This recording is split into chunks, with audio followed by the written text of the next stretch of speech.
Hello again, pig wrestlers. What should we wrestle with today? Well, a little moral dilemma. Imagine you're the police superintendent who's in charge of policing the coronation of King Charles, which happened recently in England.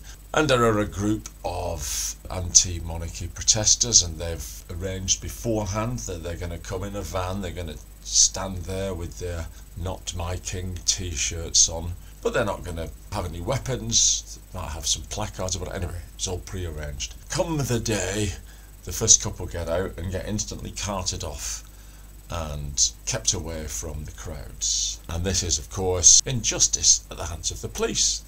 They hadn't committed an illegal act. But here's my shocker. I think if I'd been the policeman at responsibility, I would have done the same.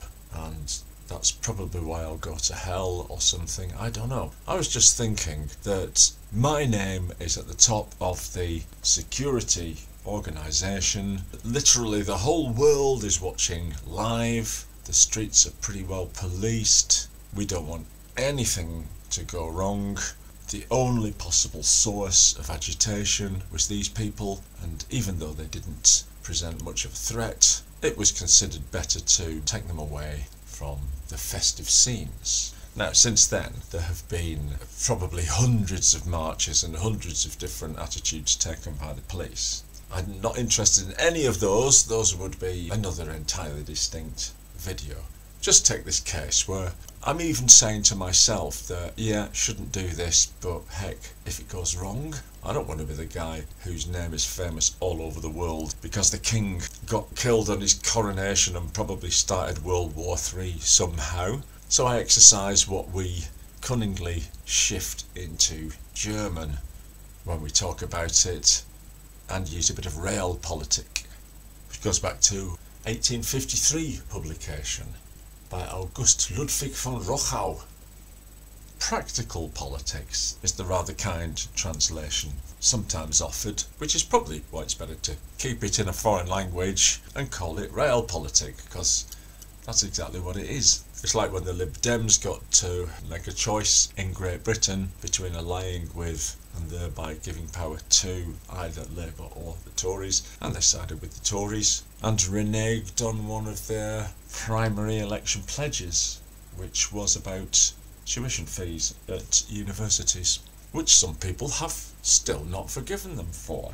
I think we all have this vision of the newly elected Prime Minister or President doing his cheering and champagne cork popping for a while and then being taken quietly into the room where he's told that, you know, we've got spies here, we've got a secret alliance with these people there. What we don't want people to know is that we're running short of oil reserves, etc, etc, etc. So whatever politics the guy's got, you have to take into account the situation that you've landed in. That all sounds quite reasonable, doesn't it? There are all kinds of hops and skips and jumps you have to make that lead you very often to question your own principles. As Groucho Marx once famously said, "These are my principles, if you don't like them, I've got others." That's not the game. You can't do that with principles. Or can you? That's the question I'm throwing out to you. You're the police officer. There doesn't seem to be any trouble here. But if there is going to be any trouble, it's going to be coming from these guys. Let's just, I don't know, trample their civic rights for a couple of hours.